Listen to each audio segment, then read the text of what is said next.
Hi, Andrew here. And damn it, I did it again. I tossed out a line that needs explanation. The end of my last video, I said, I'm looking forward to having done it.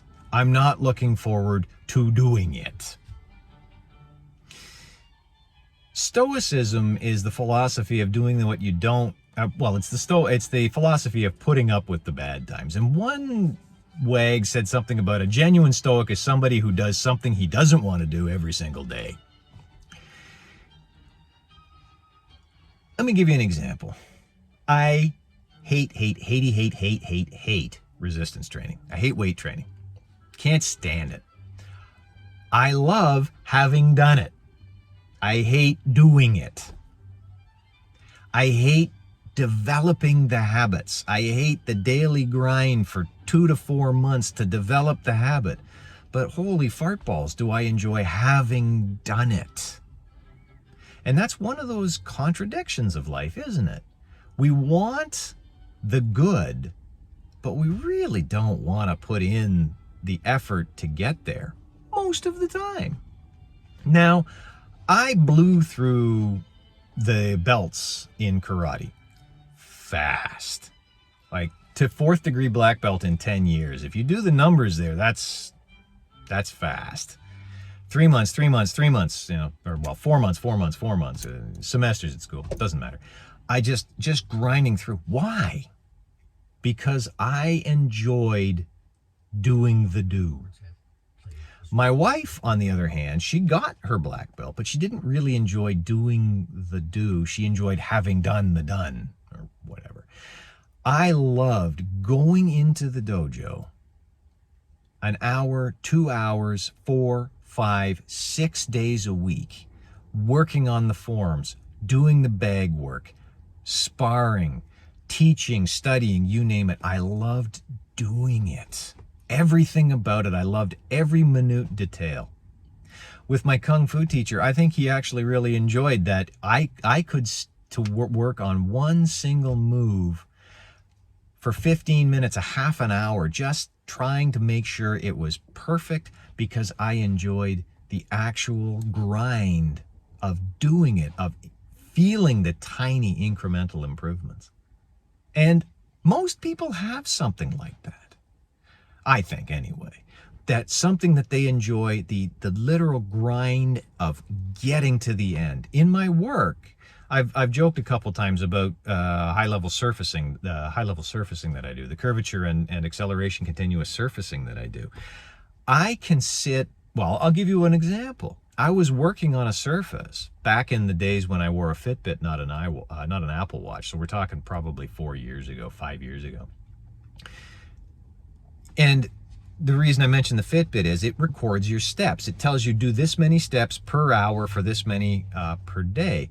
And at the end of the workday, I got up to go to yoga and I checked my steps.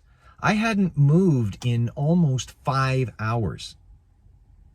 I ate my lunch while working and worked the entire afternoon through to quitting time, looked up and saw, oh, it's go home time, without having moved enough to register one single solitary step in almost 5 hours. I was so busy enjoying doing the do. Most people enjoy having done the done, and that's me in resistance training. The only resistance training where I enjoyed the doing was yoga. And yes, it's resistance training, and that's the topic of another video perhaps. But that was enjoyable. But God, pumping iron? I'm not Schwarzenegger. I don't enjoy the action of doing that.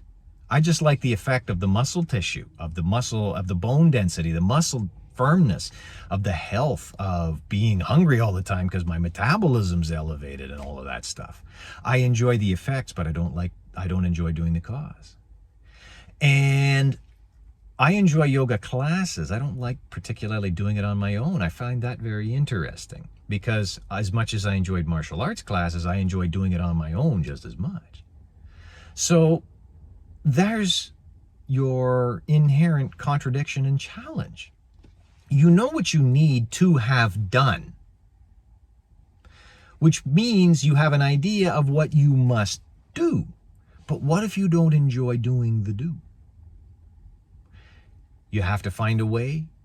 For me, I have to find a way to habitualize it, to make it so that there's no choice. There are people who will say, you want to get into shape, don't, and I'm one of them, don't decide when you're going to go to the gym. Don't decide to go to the gym.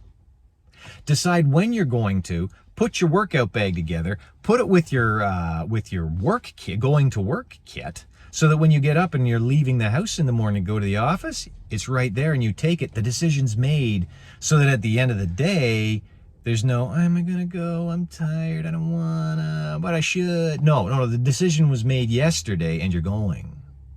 You have to create the conditions for success, and you have to decide in advance and turn it into the habit. And that's the position that I'm in. I'm getting better, but I've noticed over the last 5 months, I've stalled out. I got to 3 and I've stalled out. I've had too many bouts with my depression, and I got to go more granular. Make the steps. They were this big.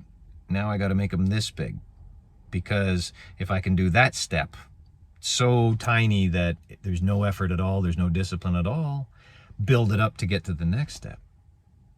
Smaller and smaller. As mentioned, James Clear, atomic habits. Get it down to the size of an atom, the tiniest habit that you can do. Build up from that. The universe is built from tiny little atoms. I haven't read his book, by the way. I read his newsletter. So I don't know if that's something specifically he says in his book, but it's how I interpret the idea.